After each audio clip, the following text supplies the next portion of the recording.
Board exam एठी internal एवं practical examination प्रथमरु आरंभ हो जाउची। तो इंटरनल एग्जाम एवं प्रैक्टिकल एग्जाम आउ अल्प दिन रहिला ताले कोन करिवे। इंटरनल एवं प्रैक्टिकल एग्जाम साइंस एवं आर्ट्स एवं कॉमर्स समस्तंकर अछि।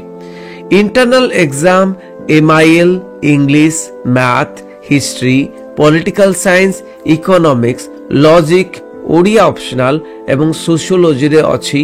अलगा सब्जेक्ट रे भी अछि। साइंस आर्ट्स कॉमर्स समस्तंकर अछि।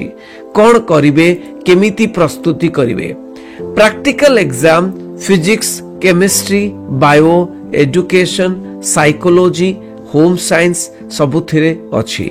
ताहले केमिति आमे प्रस्तुति करिवा। प्रथम होची इंटरनल एग्जाम।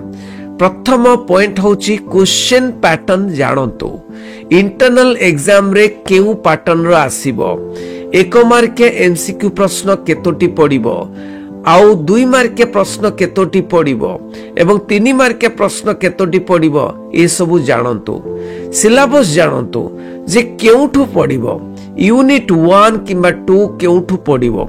यूनिट 1 जदि पडिबो यूनिट 1 रो केउ चैप्टर पडिबो तो सिलेबस टा जानतो। टीचर सह कांटेक्ट रखंतु जे कि सब्जेक्ट टीचर तुमरो सब्जेक्ट टीचर तांको सहित कांटेक्ट रखंतु। मैडम सर कहिवे जे केउ चैप्टर रु आसीबो केमिति प्रश्न आसीबो से बहुत सहायता करिवे। बहिर एक्सरसाइज प्रश्न उत्तर दियंतु।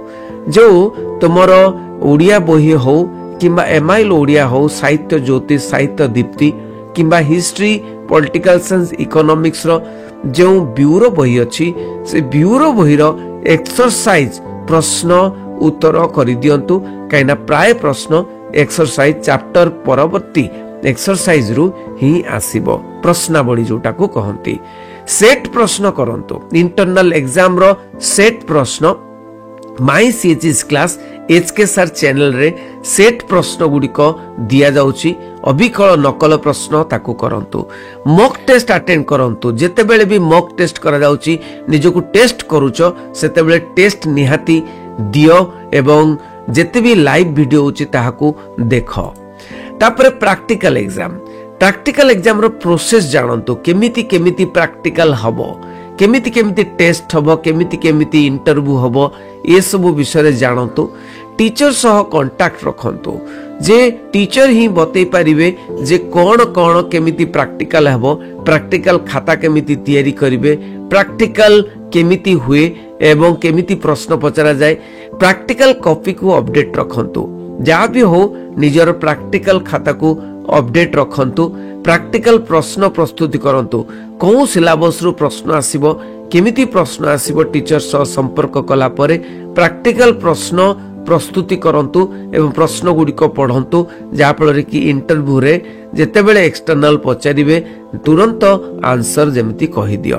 कॉन्फिडेंट रहंतु। कॉन्फिडेंट हेले सबु मने पड़ी जिवो। जेमिति कि इंटरव्यू रे प्रैक्टिकल इंटरव्यू रे जेते बेले एक्सटर्नल किछि जिंस पचारिबे इंटरनल भी किछि जिंस पचारिबे ताले कॉन्फिडेंट रहिले सबु प्रश्नर उत्तर आपण करि पारिबे। तेनु कॉन्फिडेंट रहंतु। मेन सीक्रेट होची निजर आत्मविश्वास को कम करंतु नाही आत्मविश्वास को बढ़ाई की रखंतु। वेरी इंपोर्टेंट इज कौन ना एब्सेंट रुहंतु नाही। प्रैक्टिकल हो कि नॉन प्रैक्टिकल इंटरनल असेसमेंट हो एब्सेंट रुहंतु नाही। सबु प्रश्न उत्तर दियंतु। जहा आसुची जहा न आसुची किंतु सबु प्रश्नर उत्तर भाभी भाभी दियंतु। परिश्रम करंतु। परिश्रम रो कोनोसी सब्स्टिट्यूट नाही। There is no substitute of hard work. परिश्रम करंतु एवं लेखा शैली जानि नियंतु। 2 मार्क प्रश्न रे केमिति लिखिबे 3 मार्क प्रश्न रे केते लिखिबे एवं एमसीक्यू प्रश्न केमिति उत्तर देबे सब इंटरनल परीक्षा किंबा तुमरो प्रैक्टिकल परीक्षार लेखा शैली जानि नियंतु। लेखा शैली जानिले आमे भलो भाबरे करि परिबा। आउ गोटे इंपोर्टेंट जिनिस होची 30% मार्क रखिया पय चेष्टा करंतु।